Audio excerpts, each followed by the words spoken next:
Good morning. Good morning. We've talked the whole night through. Good morning.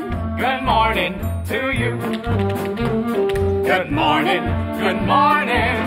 It's great to stay up late. Good morning. Alors au Théâtre du Châtelet, depuis quelques années, je me bats pour faire tomber les barrières entre les différentes catégories, c'est-à-dire d'arriver à faire en sorte qu'on n'enferme pas dans une petite boîte les œuvres d'art et qu'on les définisse par rapport à une appartenance à telle ou telle catégorie.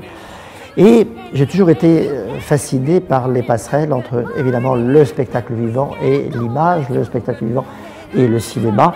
Et nous avons beaucoup travaillé autour de ça. Nous avons comme ça tout un programme de travail du cinéma à la scène. On a commencé avec les Parapluies de Cherbourg, Un Américain à Paris, et puis maintenant, Singing in the Rain. Voilà, c'est servir du grand spectacle musical, c'est le faire de façon à faire rêver les Parisiennes et les Parisiens. Rainbows are shining through. Good morning. Good morning. Le film Singing in the Rain, ce grand classique, ce film qui est devenu un classique, parle entièrement du cinéma. Donc en termes de film, vous avez du cinéma dans du cinéma. Vous avez un film dans lequel on voit des comédiens, des techniciens et des réalisateurs qui essaient de faire des films et on voit ces films projetés. Il faut avoir une situation où les deux médiums se mélangent bien. Et ça a beaucoup déterminé les choix que j'ai faits pour la construction de cette production en termes de décors, de costumes, d'époque. On s'est amusé en équipe de voir comment on pourrait vraiment faire un hommage au cinéma.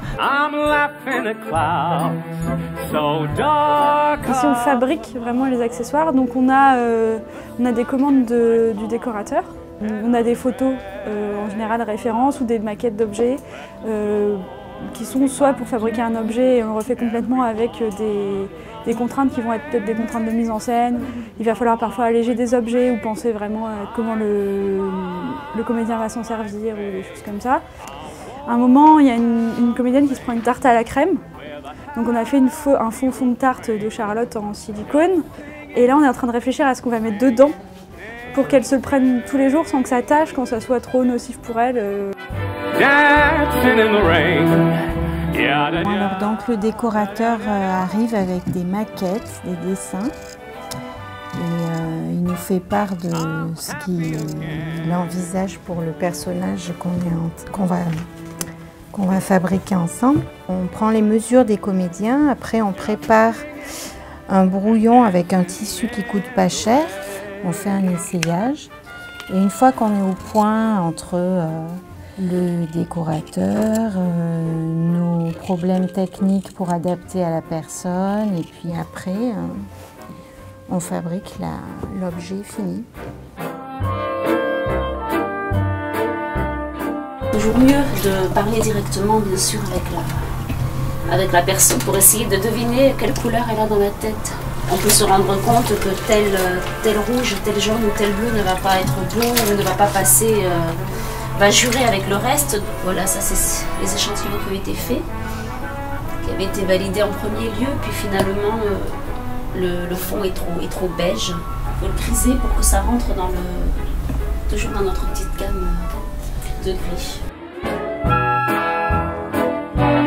Il faut organiser tous les changements de costumes. Il y a beaucoup de changements de costumes, beaucoup de changements très très rapides. Il y a beaucoup d'eau qui tombe à un moment donné, donc il faut vraiment faire attention par rapport au costume. Donc ça demande effectivement, lui à la fin du premier acte, il fait son fameux ballet et effectivement tout son costume va être mouillé, son chapeau. Donc il faut faire tout ça, il faut faire sécher ça, tout faire sécher et surtout quand il y a double spectacle, il faut que tout soit prêt.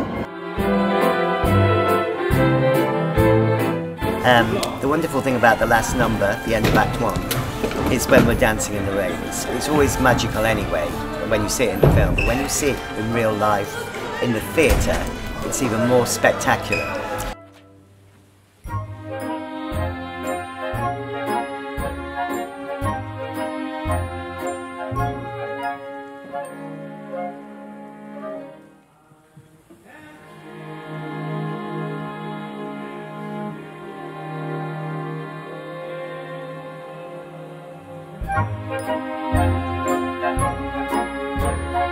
Thank you.